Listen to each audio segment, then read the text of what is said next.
I came to talk to my dad, and as soon as he heard I was here, he started doing a happy little dance. I suggested we grab a drink. Dad immediately ordered the police to fetch some snacks and a few bottles of the good stuff. He was ready to party with his son. Little Zhu pretended to be on a mission, saying he needed to grab something from his room. Dad totally bought it and didn't suspect a thing. When he opened the window, he saw his backpack hanging way out of reach. Oh no, this is bad, he thought. In panic, he removed the rod, but the bag didn't budge. The rod fell down, and he thought, great, now how am I going to get my bag? Meanwhile, Mom opened the door and spotted the new birthday cake and a letter on the table.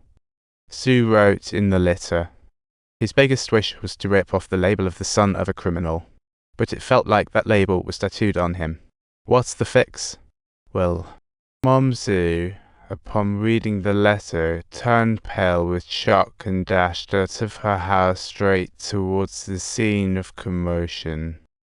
Before she even arrived, Guohao was already brandishing a knife in the air as if performing in some bizarre culinary show. He stumbled to the door trying to shout, but no sound came out. Just then, the door flew open and there was Mom. Seeing her son passed out on the floor made her heart leap into her throat. After a moment of panic, she snatched the knife from his hand. Wiping the fingerprints off like they were crumbs, she lunged toward her ex and went all ninja, stabbing him multiple times like she was in a dramatic finale. After standing up, she dabbed a bit of blood on her lips like she just won a messy contest, glanced back at her son one last time, and strutted out. She yelled loudly at the crowd protesting outside. I killed Guohao just one day ago. Mr. Smile, on a mission, found cash rewards posted in nearby Lake City. The rewards weren't huge, but hey, when in China, you gotta seize the opportunity, right? So, he took on this hit. Target number 1, Guohao. Target number 2, a lawyer named Lai. The lucky fellow offering the cash was the mayor's secretary, Little Park. Talk about having connections. The mayor was frustrated, didn't realize hiring a hitman would cost so much, but Park chimed in, you get what you pay for. Mr. Smile was the top sniper in the industry. Give him a high ground, and he could probably take out the president from Lake City, but the mayor wanted him to leave a few folks alive. Little Park said no problem. This time, Mr. Smile would use a rubber band, and then he would flip over the wall like he was in an action movie. After taking in the stunning views of Lake City, he gracefully swung down onto the hallway of Guohao's house. He stealthily snuck into the room, relocated the unconscious Guohao, then smashed through the kitchen like a pro, finishing with a dramatic flourish. Unfortunately, Little X's chaotic antics threw a wrench in this perfect plan. Meanwhile, Officer Behan slept in 24 hours, poring over surveillance footage. He couldn't find any trace of his daughter. Trying to think of any way to get the cash, suddenly, an evil thought flashed in his mind. Isn't Guohao worth 20 billion? That could be my plan B. Just then, the phone rang, cutting his thought short. It was White Mirror calling. Little Zhao's phone was just turned on and the location showed she was on a mountain. Officer Bear parked right up. He dashed downstairs, ready to rescue his daughter, but before he could balls out, the team leader stopped him, looking frantic. That son of a gun, Guohao, just got stabbed dozens of times, chances are he's a goner. Bear froze in place, thinking, plan B failed instantly. The leader urged him to hurry, their team's job was protection, and things went wrong. If it turned out they weren't at the scene, they'd be in big trouble. Bear was at a loss for words. He couldn't tell the team leader the real because of some money he accidentally took from a crazed dog. They kidnapped his daughter.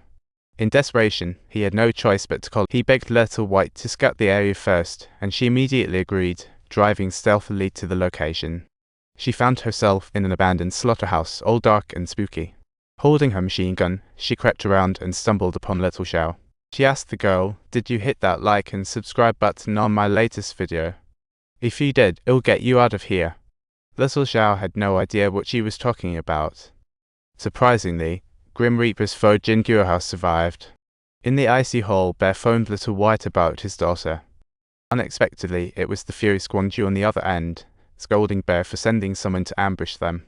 Do you know what that could mean for Little Zhao?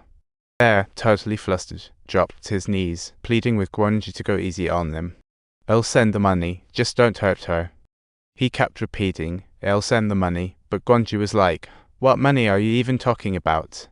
Glowing Pearl screamed in fury, and how are you going to pay me back? Bear replied, how about Guohao? While they were negotiating, Little Lie walked into the office but immediately saw that everyone was tied up to their chairs as Mr. Smile appeared, looking quite dapper. He had just learned that Guohao was alive, so he pulled out his phone and asked where the target was. Little Lie quickly spilled the Mr. Smile threw a bag at Little Lie and told him to stuff in all the electronics for a little trade. The mayor wanted the tape of their negotiations back. Little Lie had never dealt with this sort of transaction. Terrified, he packed everything into the bag like his life depended on it.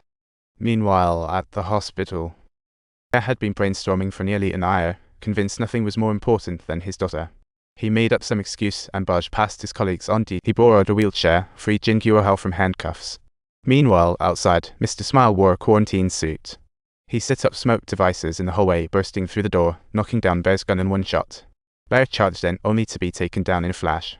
The smoke device exploded, filling the hallway with fog while fire alarms blared. Mr. Smile hoisted the unconscious Jin Guohao and strolled out. A sprinkler started spraying everywhere. The floor erupted in chaos. Cold water jolted Bear awake, and he grabbed his walkie-talkie to order a hospital lockdown. The hospital was in chaos. Mr. Smile calmly went to the parking lot. The detective leader chased him, but Mr. Smile was prepared.